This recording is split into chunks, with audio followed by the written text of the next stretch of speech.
The Star Sucker Incorporated, questi sono i Nine Inch Nails. Possiamo finalmente aprire il microfono a uno dei più grandi batteristi della scena, Mr. Joy Jordison. Welcome to Rock and Roll Radio. Thank you very much.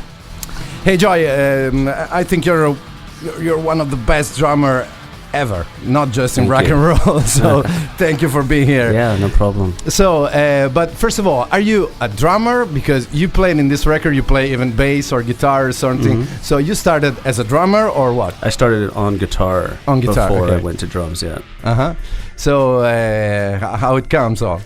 I started on guitar, learning from my grandfather Haji's collection of guitars, and my uncle taught me a few chords, and I started learning the rhythm guitar through that. And always wanted to try drums, and I worked to buy my first drum set with actually working construction with my father, and worked to buy my first kit and my first proper kit. I had a kit before that, but and it's been I've been doing both for a really long time. People obviously know me as a drummer more than a guitar player, which is great. That's fine, because of course Slipknot, and but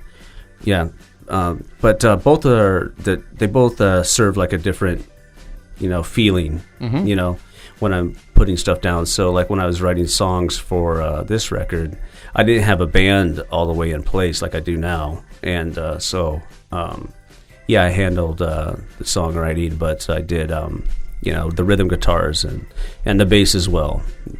Okay, so this song started to be, thought in a long time ago, or? It's been a work in progress for some time, but I'd say over the last year and a half is when I really honed it in and also figured out the players that I wanted to have on the record. Yeah, some very talented people I have. Yeah, we know you work with Chris Norris.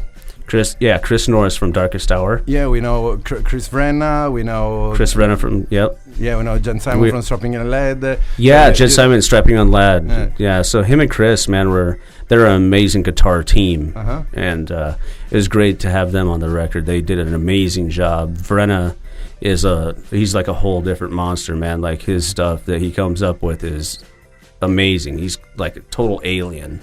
So the stuff that he comes up with is perfect for what I was looking for. And he's all three of those guys, man, are amazing musicians. To work with them and to have them on this record is unreal. And then they got my singer. Yeah, which is Henry Derrick. Henry Derrick.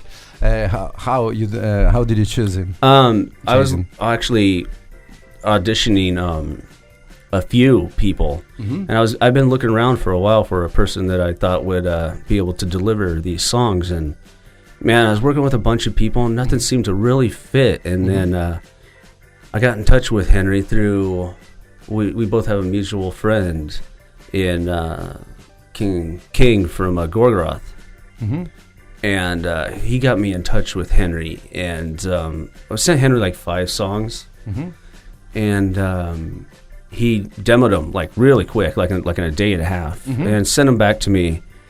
And to tell you the truth, I wasn't expecting much because I just didn't know. I was like, okay, I'll definitely give him a shot, and I was blown away by what I heard, and it was perfect. His voice fit the sound, and he had a dynamic range. Very dynamic, and sometimes it looks like Mike Patton. Sometimes it sounds like something more harder. And that's a good comparison is Mike Patton. I mean, he's one of the best singers of all time, in my opinion. And so I flew him I sent him a bunch of demos. He started putting lyrics on them. I got him back, and I was blown away. So I set up proper studio time to do the record, and we just started doing it. We recorded at the same place that we did All Hope Is Gone from Slipknot. We did it at the same studio, and man, it was such a pleasure working on this record. It was so fun to make, and now the end result, I'm getting mixes right now from Zeus, and listening to them, and it just sounds monstrous, man. Okay. So there are musicians which play different kind of influences. So a little, not exactly Slipknot song. So, but of course, I think it's what you were looking for.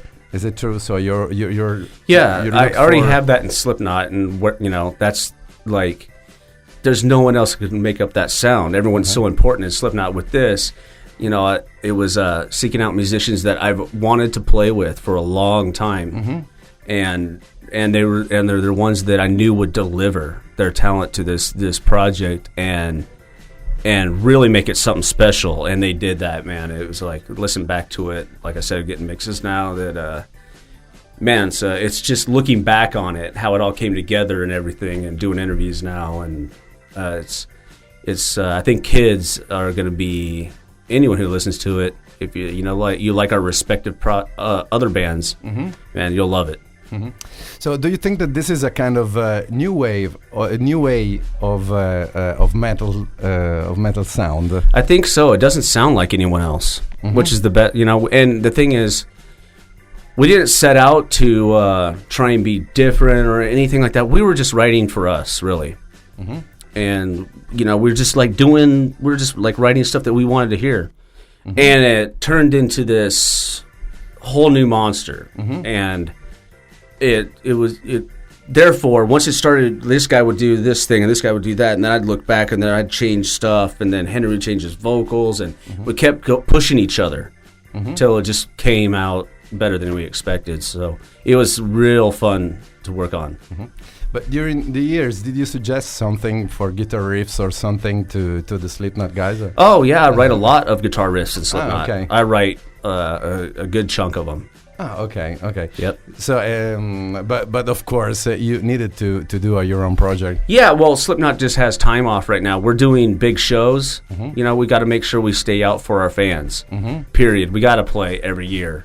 So we make sure to do that. And if we're going to be able to do other projects outside of Slipknot, we got to make sure to stay, you know, do shows every year for our fans. We got to stay present if we're going to do other projects too. And like the shows we've been doing so far are off the hook. Okay. Scarred the Martyr, this is the name of your project. We don't already know which will be the title of the record. Yeah, the title of the record actually is up in air right now. Okay. You know, and it's kind of like, why wouldn't it be not complete? I'm here on a press tour. Of course something's going to be messed up. But, you know, I thought about having it just self-titled. But at the same time, I'd rather do a self-titled record like down the line after we've had a few under our belt to when we really, after we've established it a little bit more.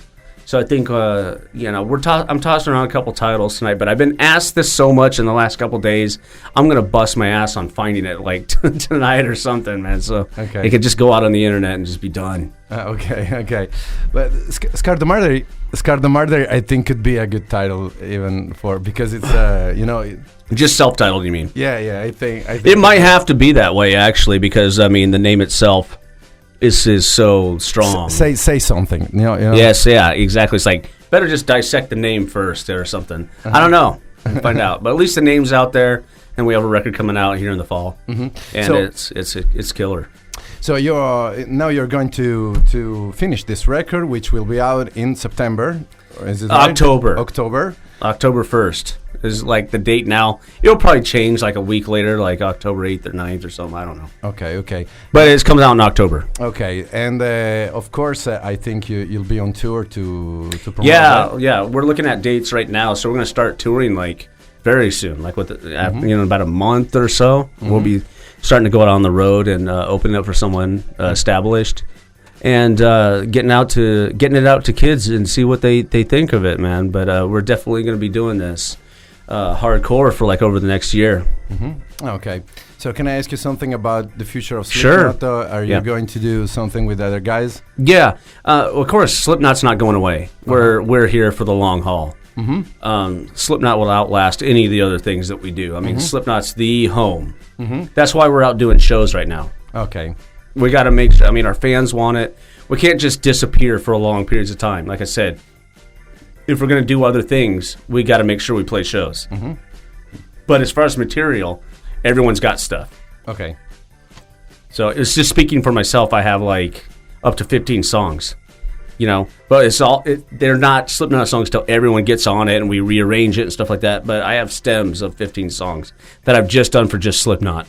And Corey's got tons of lyrics, and he actually has songs too.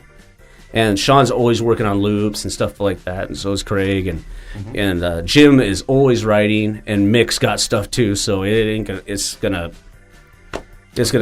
come to a head soon. Okay, so and of course you need a moment to be focused on the record. At hand, you know, at the end you need to be focused on the record. So you can't do the Slipknot record doing all this stuff. No, not right now, because Stone Sour is still out there. Sid's doing his thing. He's playing with Limp Bizkit, and so right now, Sean's he's doing art exhibits. And to my surprise, excuse me, Dirty Little Rabbits. Okay. Sorry, I messed up. So to my surprise, are not playing. I don't think they're playing around anymore. But Dirty Little Rabbits is what I meant. Okay. And I'm sorry. And so we're all busy. We all keep active with other things, like when we're not doing Slipknot stuff. So, but I think as far as like the taste in music of the Slipknot fans, they will definitely dig the Scar the Martyr record for sure. Yeah. It's heavy. Yeah, of course. So congratulations. I heard a bunch of songs, and we hope to hear all the other songs as soon as we can. And you'll hear them mixed. Yeah, right. Yeah. And of course, good luck for this new project. Thank you for being here, and we hope to see you on stage playing. Thank you very much. Thanks for having me. Ok. Bye-bye. Lui era Jordison, tra poco vi racconto che ci ha detto, intanto Rob Zombie. Alright, Burn It to the Ground, questi sono i Nickelback. Allora, Jordison è stato ospite qui all'interno di Rock and Roll Radio, abbiamo parlato di un po' di cose, abbiamo parlato di questo suo nuovo disco che si chiama Scar the Martyr, in realtà questo è il nome della band, abbiamo parlato un po' del titolo, ha detto che forse ce l'abbiamo, non ce l'abbiamo, io gli ho detto guarda che secondo me Scar the Martyr va bene anche, cioè quindi fare un disco self-title, no, che abbia lo stesso nome della band. Ha detto che ovviamente si è preso questo tempo, lui in realtà ha iniziato come chitarrista ed è conosciuto come batterista perché comunque è stato batterista degli Slipknot, però in realtà lui ha iniziato come chitarrista, infatti all'interno di questo progetto oltre alla batteria suona anche il basso e la chitarra. Ha avuto la collaborazione di diversi musicisti che abbiamo nominato, che arrivano dagli Strapping Young Lad, piuttosto che da Rob Zombie, piuttosto che ne so, Nine Inch Nails, eccetera, e si è divertito molto a suonare con questi musicisti anche per via delle differenze, delle differenti influenze che questi musicisti hanno portato, che comunque secondo lui hanno dato vita a una sorta di nuovo metal, una sorta di musica che loro volevano sentire, quindi hanno fatto un qualcosa che probabilmente suona anche abbastanza originale. Io ho sentito le canzoni, vi posso assicurare di sì. La ciliegina sulla torta è poi anche rappresentata da questo nuovo cantante che in realtà non si sa da dove cavolo sia venuto fuori, gli è stato consigliato, lui l'ha sentito, ha detto accidenti, è pazzesco, infatti ha un registro vocale, una dinamica molto estesa che va da Mike Patton appunto magari allo stesso Corey Taylor. Ci sono diverse idee invece per quanto riguarda il nuovo disco degli Slipknot, hanno tutti un sacco di materiale pronto, ma il tutto vedrà la luce molto più in là. Intanto adesso sono tutti impegnati con tutti i vari progetti solisti, quindi avranno poi tempo probabilmente nel 2014 di affrontare del nuovo materiale. Bene, questo è quello che ci ha detto Joy.